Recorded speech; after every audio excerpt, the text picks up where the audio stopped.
Basically what I'm making is a rose that's going to be in a little planter, and this is the start of it. And as you can see, I've got a rubber band. It's holding some petals on, but that's the inside, and that's the base. And this will eventually sit right on top of here like this. So what I'm going to do is go through and basically show you how it's done. In nature, nothing's really straight, square, and it's irregular, but it's got an elegant shape to it. So I took a little chunk of the Vera wood with the scroll saw, and I basically just cut wavy pieces in.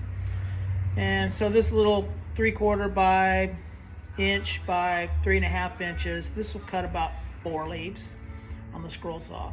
And once you cut this pattern out, then you go ahead and draw on here the shape of the leaf. This is one of the little branches, goes on the main stem here. And what I'm going to be doing is attaching the leaf to the stem. Now, you can just glue it on, or you can do what I like to do, which gives it a bit of more texture. Take some glue, and you can see I've just got some sawdust here, and then a lot of carpenters do this to fill gaps, but it's also a good way of being able to glue something and have the natural wood like this, and you just mix it in, make a paste, and depending on the consistency, I like to get it kind of a soft paste. Looks about like this, where it's just a little bit runny, and then it's just a real simple process. Put the paste on the top, on the bottom, wherever you want to glue it. Cool thing about this is it's going to be very sandable, and when the stain gets on there, it's not going to be discolored from the glue. And then it's just a matter of sticking it on, securing it till it dries, do the next leaf.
This is a little branch and some leaves that I've completed.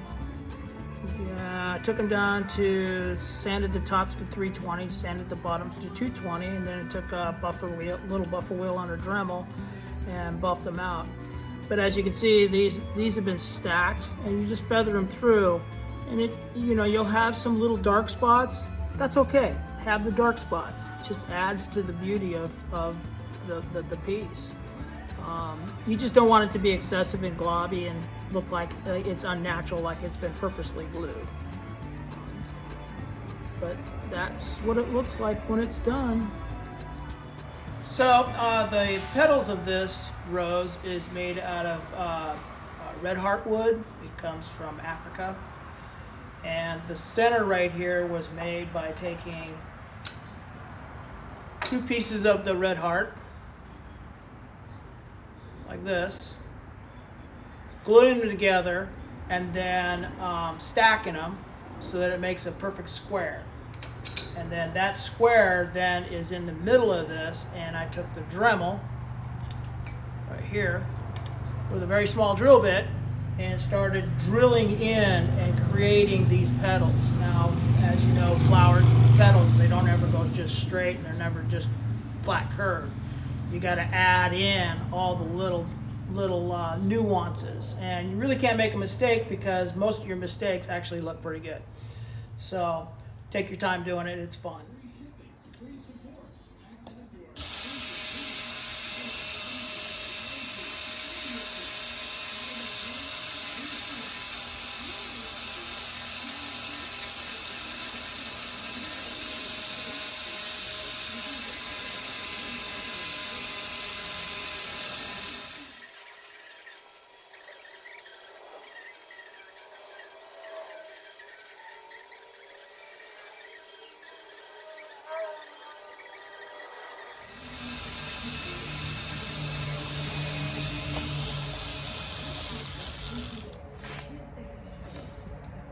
The beautiful thing about this wood is, which I really enjoy, it's one, when it polishes up, in other words, when you buff it, it buffs up just beautiful, real nice and smooth. It's just absolutely gorgeous. And the reason being is because of the oil that's in it. If you use like the Dremel, it kind of heats up the oil a little bit. It doesn't burn it, but it just buffs out just beautiful. The bad thing about this wood is it's extremely messy, and if you don't wear some form of respirator, it will hurt. Your lungs will get full pretty quick. So, little note, always wear a respirator. Wear your respirator, safety glasses. You create really neat stuff.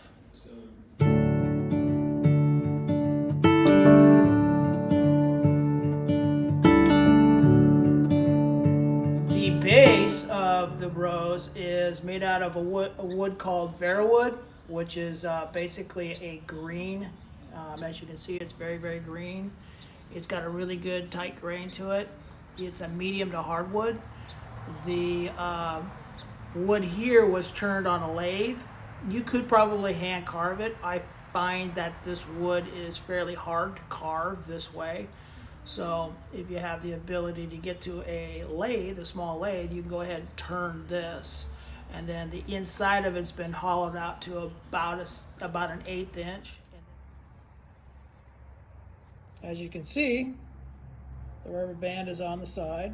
I've got the leaves on the side back here. These will be feathered down when I go to finish it, because there's going to be some leaves on the bottom of this, kind of like a bud when it opens up. It has leaves on it. But there's the top and the sides.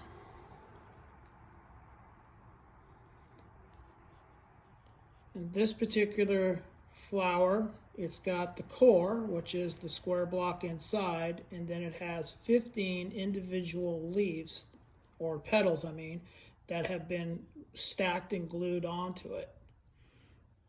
It's time consuming, but if you're trying to do something that looks like a real flower, you kind of have to do it this way.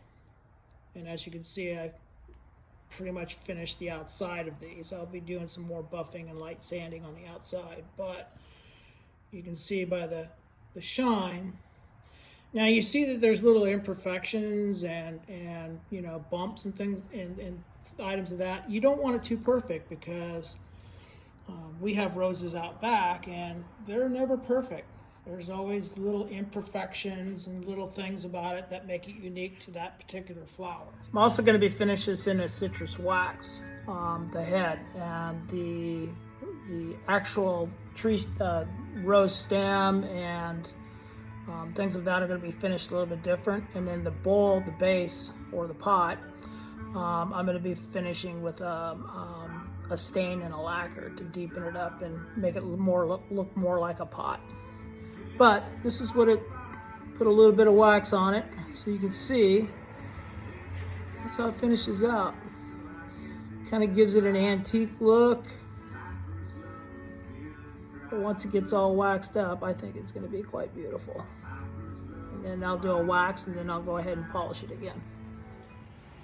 Underneath the rose, there's always these little petals, and I'm trying to determine if that's the right shape for the petals, the right length, whether it's shaped correctly.